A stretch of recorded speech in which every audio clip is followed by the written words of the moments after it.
Hello दोस्तों, स्वागत है आपका एक बार फिर से मेरे YouTube चैनल दी इंग्लिश डायरी पर। और मैं हूं आपका दोस्त विजय। और आज के इस वीडियो में हम बात करने जा रहे हैं टीएस इलियट से रिलेटेड एमसीक्यूज़ के बारे में। इससे पहले मैं इस वीडियो को शुरू करूं, आप लोगों को बता दूं कि 30 जून को जो है एलटी की परीक्षा की तिथि घोषित हो चुकी है।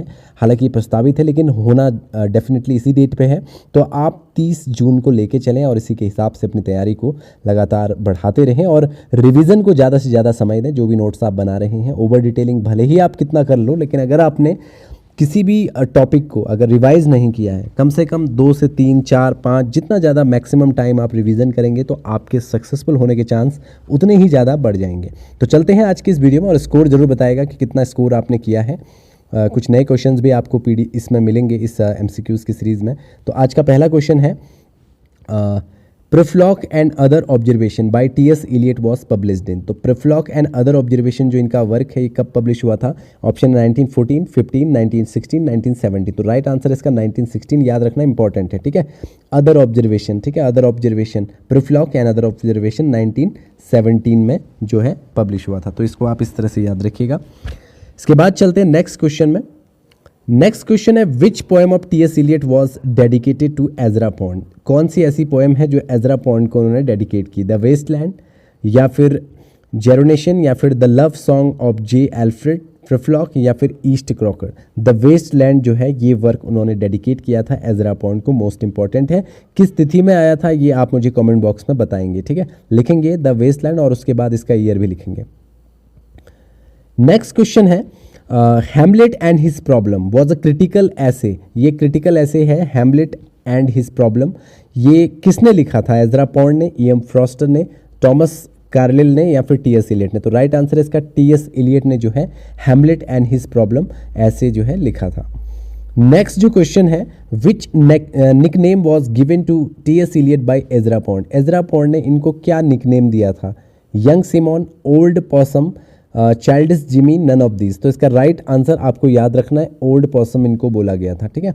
ओल्ड पॉसम आप इसको याद रखिएगा, ये एजरा पॉन्ड ने इनको निकनेम दिया था। नेक्स्ट क्वेश्चन है, notes toward the definition of culture is a book bye.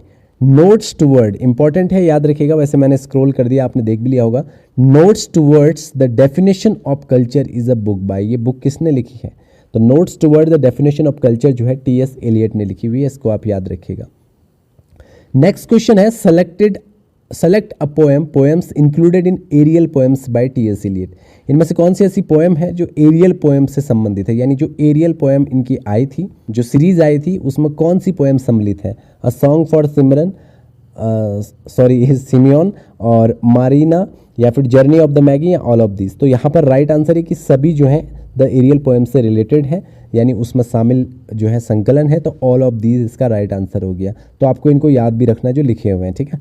Next question है, the Waste Land is work by. Waste Land किसने लिखी है? ये तो आपको पता ही है, टीएस इलियट ने लिखी हुई है, लेकिन बार बार रिवीजन इसलिए करवा रहा हूँ ताकि आपको ये क्वेश्चन अच्छे से याद हो जाए।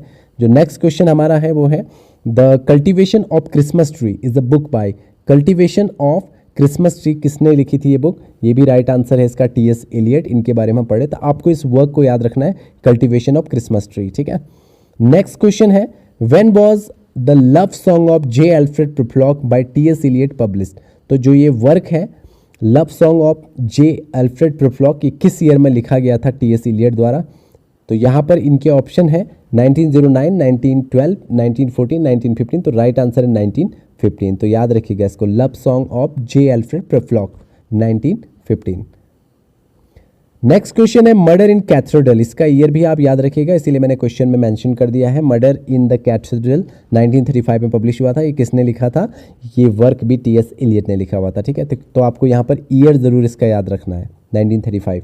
नेक्स्ट क्वेश्चन है, who suggested TS Eliot to delete larger portion of the waste land. किन्होंने इनको ये सजेशन दिया था कि जो लार्जर पोर्शन है उसे डिलीट कर दो? तो ये इसमें ऑप्शन है वर्जीनिया वुल्फ, ये थोड़ा सा स्पेलिंग मिस्टेक हो गया, चार्लोट मरियम, रूपरेट ब्रुक, या फिर एजरा पॉन्ड। तो इसका राइट आंसर भी एजरा पॉन्ड है। वैसे मैं आपको एक ट्रिक बता दे रहा हूँ कि मोस्टली अगर किसी का स्टेटमेंट या फिर इनको कोई एडवाइस दी होगी तो वो एजरा पॉन्ड ही होगी आंसर में, ठीक है। क्योंकि एजरा पॉन्ड ने ही इंस्पायर किया था इस वर्क को लिखने के लिए, इसलिए उन्होंने डेडिकेट भी एजरा पॉन्ड को ही किया है। नेक्स्ट क्वेश्चन है, बर्टन नॉर्टन 1936 में जो है ये पब्लिश हुई थी, ये किसका वर्क है? तो तो ये भी टी.एस. इलियट का है, बर्टन नॉर्टन, मैंने आपको ये बताया भी था नोट्स में। नेक्स्ट क्वेश्चन है, who was TS. Eliot's mother? TS. Eliot का मदर का क्या नेम है? तो यहाँ पर ऑप्शन ए है Charlotte Champe Stearns, Charlotte Mariam Stearns, Mariam Charlotte Stearns, sorry Maria Charlotte Stearns, या फिर नन ऑफ दिस। तो राइट आंसर चार्लोट चैम्पस्टर्न, ये इनकी मदर का नेम है।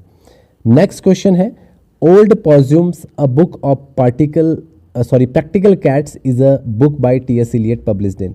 तो ये old possum's book of practical cats, ये जो वर्क है ये किस ईयर में पब्लिश हुआ है? तो ऑप्शन है 1937, 1939, 1941, 1944। तो जो राइट आंसर है वो है आपका ऑप्शन डी,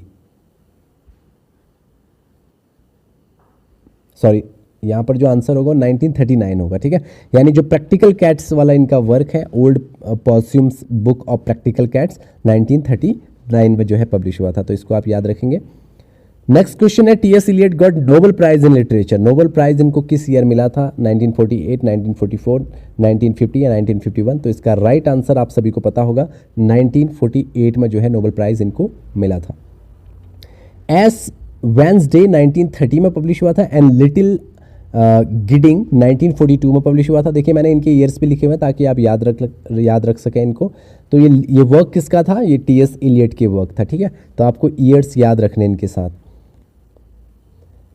नेक्स्ट क्वेश्चन है, when was TS. Eliot married to Vivienne हाईवुड?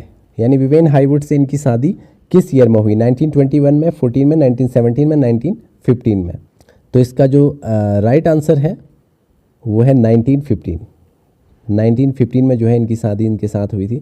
The Westland has, इसमें कितने सेक्शन है? यहाँ पर जो एक्शन शायद ये हो गया, यहाँ पर होना चाहिए था सेक्शन, ठीक है। कितने सेक्शन वेस्टलैंड में है? 3, 4, 5, 6। तो इसका राइट आंसर आपको पता होगा कि 5 सेक्शंस इनमें है। मैंने एक ट्रिक बताई थी, अगर आपको ट्रिक याद है तो आप उसे कमेंट बॉक्स में लिखें। जो मैंने वेस्टलैंड के 4 जो इनके सेक्शन थे उनको आपको याद कराने के लिए आपको बताई हुई थी। नेक्स्ट क्वेश्चन है, German, Spanish and Greek quotations are used in the poem by TS. Eliot. German, Spanish और ग्रीक जो कोटेशंस हैं वो यूज़ किए इन्होंने अपने किस वर्क में यूज़ किए हैं? द वेस्टलैंड में, एस वेंसडे में, या जेरोनेशन में, या फिर the love song of J Alfred Prufrock में। तो अलग अलग भाषाओं का उपयोग इन्होंने जो है द वेस्टलैंड में किया था, ये भी आपको याद रखना, इंपॉर्टेंट क्वेश्चन है, ठीक है। इसके बाद देखिए next question, the hollow man is a poem by. Hollow man जो है वो किसने लिखी थी पोएम? वो भी टी.एस. इलियट का एक वर्क है, मैंने ऑलरेडी आपको ये पढ़ाया हुआ है। TS. Eliot embarrassed Anglicanism. Anglicanism इन्होंने कब जो है एम्बैरेस्ड किया था? ठीक है, सॉरी एम्ब्रेस किया। तो याद रखिएगा इन्होंने एंग्लिकनिज्म जो है वो 1927 में जो है एम्ब्रेस्ड किया था, यानी इसको इन्होंने अपनाया था, ठीक है। नेक्स्ट क्वेश्चन है, Eliot's theory of objective correlative appeared in his essay entitled. यानी उनका ऑब्जेक्टिव कोरिलेटिव जो स्कीम है या जो थ्योरी है वो उनके किस ऐसे में आया था? 3 voices of poetry, tradition and the individual talent, the metaphysical poets, या हैमलेट। तो किस वर्क में टी.एस. इलियट के जो है ऑब्जेक्टिव कोरिलेटिव अपीयर हुआ? तो इसका राइट आंसर है Hamlet, Hamlet and his problem. Next question है, TS. Eliot the waste land was first published. सबसे पहले ये किस चीज़ में पब्लिश्ड हुआ था? तो ये आपको याद रखना है। यहाँ पर आपके पास ऑप्शन है Criterion, the Yale review, New York, या फिर द डायल। तो राइट आंसर क्रिटेरियन में जो है ये पब्लिश हुआ था, आपको याद रखना है।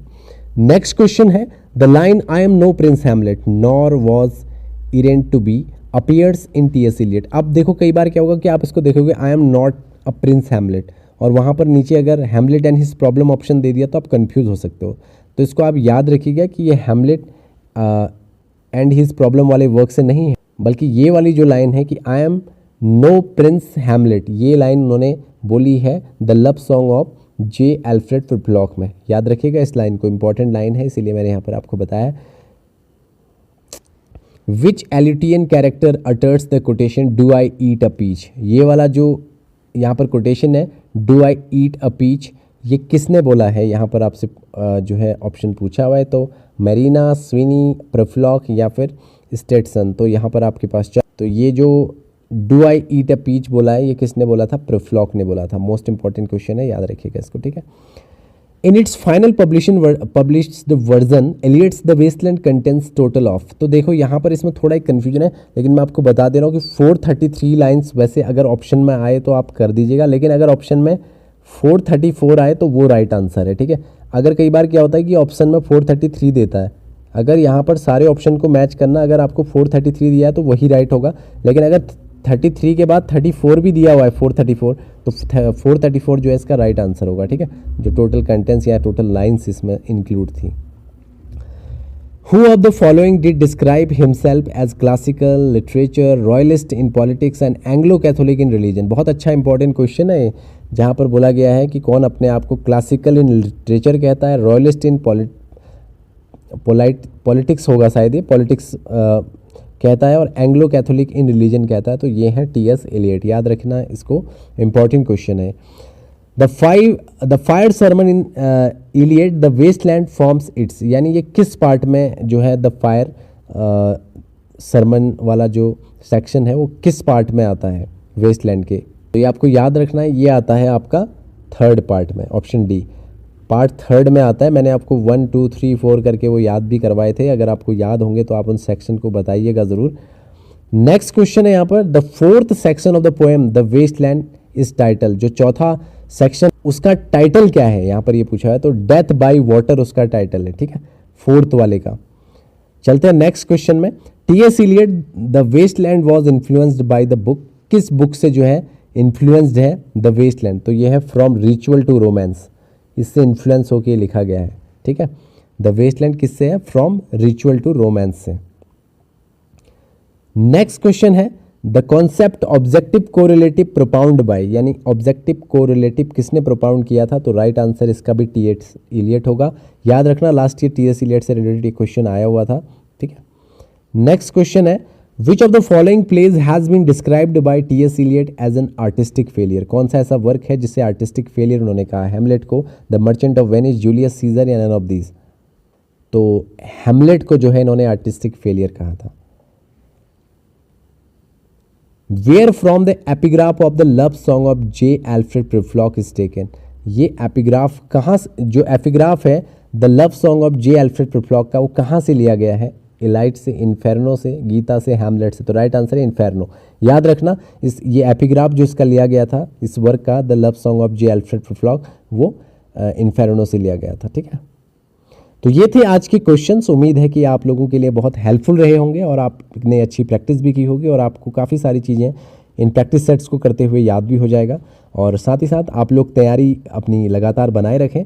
और कल मैं आपको एक स्ट्रैटेजी से रिलेटेड वीडियो दूंगा जिसमें आपको बताऊंगा कि ग्रामर के किन सेक्शंस पे आपको ज़्यादा फोकस करना है, क्योंकि लिटरेचर और ग्रामर मिक्स आएगी। हालांकि ग्रामर के क्वेश्चन ज़्यादा एलटी के एग्जाम में होते नहीं है, लेकिन फिर भी आप पढ़ाई ज़रूर कीजिएगा, क्योंकि इस बार पैटर्न चेंज हुआ है तो कोई भरोसा नहीं है। लेकिन जिस हिसाब से लिटरेचर को देखें, काफ़ी लेंथी सिलेबस है, तो काफ़ी सारे क्वेश्चन्स लिटरेचर से रिलेटेड होंगे, लेकिन ग्रामर से रिलेटेड भी आपको तैयारी रखनी है। कम से कम 10-15 क्वेश्चन या 20 क्वेश्चन हो सकता है, 20 तो मुश्किल है, लेकिन 15 क्वेश्चन आपको, 12 से 15 क्वेश्चन हो सकता है कि ग्रामर से मिले। किन सेक्शंस पर आपको फोकस करना है कल की उस वीडियो में आपको बताऊंगा। तो आज की वीडियो में इतना ही। Thank you so much for watching this video. अगर चैनल में नए हो तो फिर से वही कहूँगा कि सब्सक्राइब जरूर कीजिएगा। Thank you so much for watching this video.